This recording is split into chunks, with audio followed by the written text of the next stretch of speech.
defensivos agrícolas, alimento com alta concentração de sódio, mobilidade urbana, transgênicos, Estado democrático de direito, liberdade de expressão, sustentabilidade, método, pandemia. Alguns destes termos podem soar comuns ao vocabulário da maioria dos brasileiros, mas você seria capaz de explicar o que de fato cada um deles representa? Por trás dessas expressões existem anos e anos de pesquisas em diferentes áreas do conhecimento. Mais do que termos, cada uma dessas expressões carrega um conjunto de sentidos e maneiras de organizar o próprio fluxo de pensamentos para a busca de respostas. Se você não se sente à vontade para entrar nessa discussão, vale lembrar que o futuro de uma nação está diretamente ligado à capacidade que seus cidadãos têm de desenvolverem pensamentos críticos e complexos sobre os temas das ciências que permeiam nossa vida em sociedade. Um desafio para uma área que se expressa por meio de outra expressão, a alfabetização científica e tecnológica. As pessoas precisam entender um pouco daquilo que a gente chama de natureza da ciência. Como é que se produz o conhecimento científico?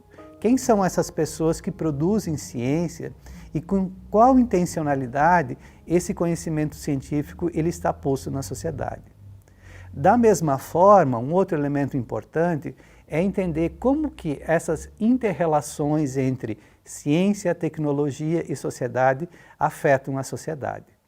Nós vivemos num mundo permeado pela ciência e pela tecnologia.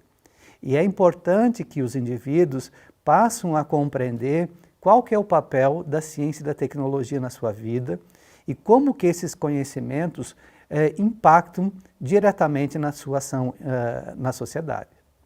Então, quando a gente fala da alfabetização científica, a gente está falando desses conhecimentos, como que as pessoas elas se apropriam desses conhecimentos, os usos que fazem desses conhecimentos, para que efetivamente elas possam fazer escolhas, aquilo que a gente chama de tomada de decisão. Frente a uma situação que envolve a ciência e a tecnologia, que elementos que uma pessoa acaba selecionando para fazer as suas escolhas. E nós defendemos que essas escolhas elas precisam ser feitas com base no conhecimento que a ciência tem produzido, que nós temos um vasto conhecimento produzido. Isso é importante para que o indivíduo compreenda a sociedade onde que ele está inserido. Cientistas de diferentes áreas têm chamado a atenção sobre a importância da capacidade de identificarmos falsas suposições, ideias que se apresentam como verdades, mas que carregam grandes distorções de fatos, conceitos e interpretações. O filósofo da educação Edgar Morin, em suas obras, diz que, antes de tudo, precisamos ensinar a incerteza. Depois, a partir do pensamento crítico e lógico, passamos a dissecar aquilo que nos é apresentado como verdade. Já o astrofísico e renomado divulgador científico Neil deGrasse apresenta em suas obras o problema do viés cognitivo para a compreensão da ciência. Para ele, verdades pessoais ou ideias difundidas amplamente nos grupos sociais que pertencemos funcionam como barreiras para desenvolver um raciocínio crítico e científico sobre diferentes temas. Isso porque, mais do que compreendermos temas das ciências, estar em processo de alfabetização científica prevê a capacidade de interpretar e aplicar o conhecimento. O professor Leonir, da UFPR, nos dá alguns caminhos para entendermos essa questão por meio de diferentes dimensões da alfabetização científica e tecnológica. Essa dimensão prática, então, se refere com aqueles conhecimentos que você se apropria e automaticamente você vai colocar isso em prática na sua vida, você incorpora. A outra dimensão é a dimensão cívica. Então, a dimensão cívica está relacionada o que você faz com esses conhecimentos, como é que você amplia essas possibilidades desses conhecimentos como um todo. Então, está muito focado na questão da formação do cidadão. E a terceira dimensão é uma dimensão cultural. Então, a dimensão cultural, ela é motivada por um desejo, por uma vontade de aprender algo. Então, eu tenho interesse em buracos negros, por exemplo. Então, o que eu vou fazer? Eu vou começar a interagir, eu vou pesquisar, eu vou interagir com grupos, eu vou montar grupos de estudo, eu vou fazer aproximações. Eu acho que é nessa dimensão importante dessa alfabetização científica cultural que a gente precisa investir. Agora, ela só vai ocorrer efetivamente se o espaço escolar criar essas situações. Para a professora Lucimar Rosa, do Departamento de Educação da UFPR, ainda são necessários avanços nas políticas educacionais para que a Base Nacional Comum Curricular possa dar mais enfoque à alfabetização científica, para que alunos e professores compreendam que a ciência é baseada em evidências, métodos e que não são verdades acabadas, mas sim em constante construção. A função social da escola é trabalhar com conhecimento. E a ciência é conhecimento, e eu acho que é desde que o bebê entra na creche. A discussão é o como fazer, né? Eu trabalho bastante com a educação infantil. E nós temos falado muito fortemente que a educação infantil é esse espaço em que a criança vai explorar o mundo. Explorar a natureza, explorar a sua sala, o seu próprio corpo. E isso é um pensamento científico. E ela vai levantar hipóteses sobre por que ela cresce, mas ela está vivenciando aquele tipo de conhecimento. E isso vai ficando mais complexo à medida em que a criança vai avançando na sua escolaridade. Por isso que a gente fica tão triste com o que fizeram com o ensino médio nesse momento, né? Porque estão retirando da juventude, que é bem o momento em que esse pensamento poderia ficar mais complexo, com mais desafios, né, próprios dessa idade, dessa etapa, e a gente vê uma fragilidade muito grande nesse novo ensino médio, porque retira áreas de conhecimento fundamentais. Não retira só a sociologia, né? Retira a química, a física, as áreas de conhecimento numa pseudo-resposta de reorganização da interdisciplinariedade que a gente sempre defendeu, mas a inter não é o esvaziamento das áreas de conhecimento como a gente está tendo. Então, existe uma disputa social sobre o que deve ser a escola. Nós acreditamos que a escola é esse espaço do conhecimento e de um conhecimento que deve chegar a todos e todas. Mas é uma disputa mesmo, porque tem pessoas que defendem uma educação do fazer, né, técnica, não é uma educação para o pensamento crítico. Então, um elemento importante hoje é pensar. A gente ensina ciência e tecnologia para os nossos alunos para quê? Qual que é a intencionalidade pedagógica disso que a gente está fazendo? Então, a gente consegue vislumbrar lá na frente que a formação para a cidadania exige uma ampliação nos níveis de alfabetização científica. Então, quanto mais o aluno ele se apropriar do conhecimento científico, quanto mais ele entender os reflexos desse conhecimento na sua vida e ele conseguir visualizar como que ele está sendo impactado pela ciência e tecnologia, no nosso entendimento, esse sujeito terá melhores condições de fazer escolhas e isso contribui para aquilo que a gente chama de uma sociedade democrática, quando os indivíduos conseguem perceber o seu papel na sociedade e como que o conhecimento, especificamente aqui a gente fala de ciência e tecnologia, o quanto que esse conhecimento é importante para a vida dele. Durante o enfrentamento da pandemia, pesquisas demonstraram como os cientistas tiveram um grande crescimento como fontes seguras para a busca de informações, alcançando 41,6% da preferência dos brasileiros. Uma situação extrema que nos fez pensar para além de opiniões e crenças, mas buscando a confiabilidade nos métodos de obtenção da informação.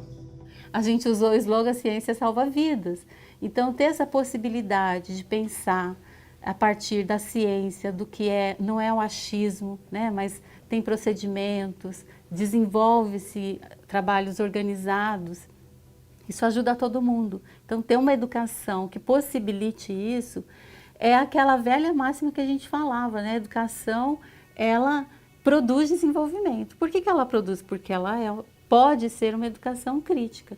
Se ela perde esse sentido e se produz uma educação da obediência, né, do cumprimento de tarefas, com certeza o país que a gente quer, com essa ideia de desenvolvimento também, que não é o desenvolvimento, né, desvastar as florestas, mas é um desenvolvimento em que as pessoas tenham vida com qualidade. Só a educação, a partir de um pensamento crítico, científico, pode produzir esse processo. Se para a autonomia do sujeito, o conhecimento científico e tecnológico se faz crucial para o desenvolvimento de uma sociedade democrática, essa alfabetização é ainda mais necessária. Isso porque, para o pleno exercício da democracia moderna, baseada na participação popular, é fundamental o entendimento de como a própria sociedade funciona. O que a gente tem defendido é que a gente não pode ensinar ciência e tecnologia sem desconsiderar a questão da sociedade. A sociedade é um elemento muito importante. E para entender a questão da sociedade, a gente precisa de formação de indivíduos críticos, de indivíduos que compreendam o mundo onde que nós estamos inseridos. E hoje a gente vive uma polarização muito grande, permeado pelas últimas eleições, pelas crenças e principalmente pelas ideologias. Então eu vejo que as pessoas, elas pensam e elas agem muito em função das suas ideologias e principalmente da questão da vinculação que elas têm das suas ideias com determinadas pessoas que são consideradas para elas pessoas que são importantes no contexto atual e que de alguma forma as representem. O que a gente precisa cuidar enquanto professor é que nós temos um elemento muito importante que é a questão da formação desse educando. E a gente não pode formar para reforçar determinadas ideologias e ser um elemento que vai direcionar a questão dos caminhos, né, num componente ideológico muito forte. Eu acho que nós temos que contribuir para a formação desse educando, mostrar as diferentes possibilidades que existem, ter a questão do entendimento e fazer com que o aluno vá construindo uma compreensão de mundo. A compreensão do mundo precisa ser do aluno. E nesse processo de compreensão do mundo, as questões econômicas, as questões sociais, as questões políticas, elas não estão dissociadas. Elas fazem parte dessa integração que a gente fala dos elementos. Por exemplo, quando a gente fala em educação ambiental, né, como é que eu vou discutir as questões ambientais, olhar estritamente para a questão biológica? Como é que eu vou falar de processo de reciclagem de material sem falar da questão do catador, da sua importância, aonde que ele vive, por que ele vive naquelas condições, quais que são as contribuições, que políticas públicas que precisam estar voltadas para esse indivíduo. Para que esse processo educacional seja mais bem desenvolvido, ele exige uma organização didática capaz de conectar os desafios da sociedade, a informação e a curiosidade do aluno.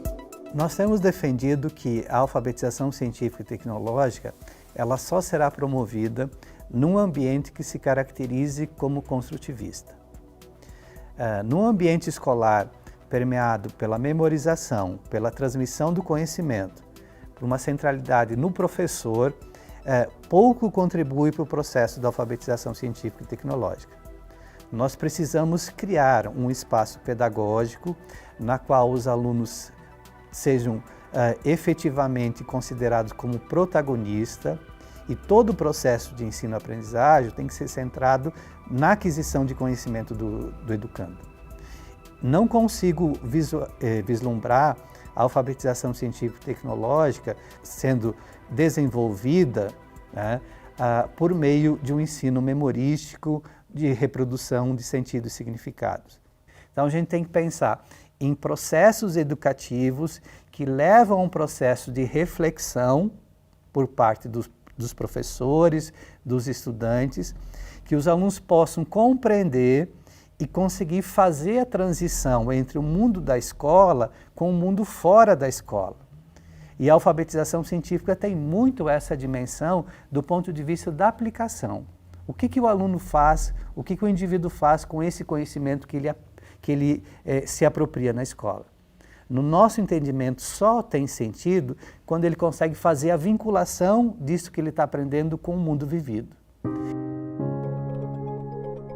Processos que só serão possíveis por meio da valorização do professor, da sua carreira e, principalmente, por meio do investimento na sua formação.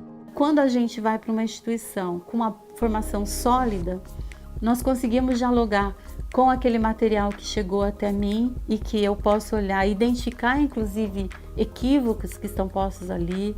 Eu consigo produzir, dinâmicas e práticas pedagógicas que rompam com essa estrutura que muitos estados estão colocando, que engessam o trabalho do professor, então o apostilamento, o livro didático como uma camisa de força, enfim.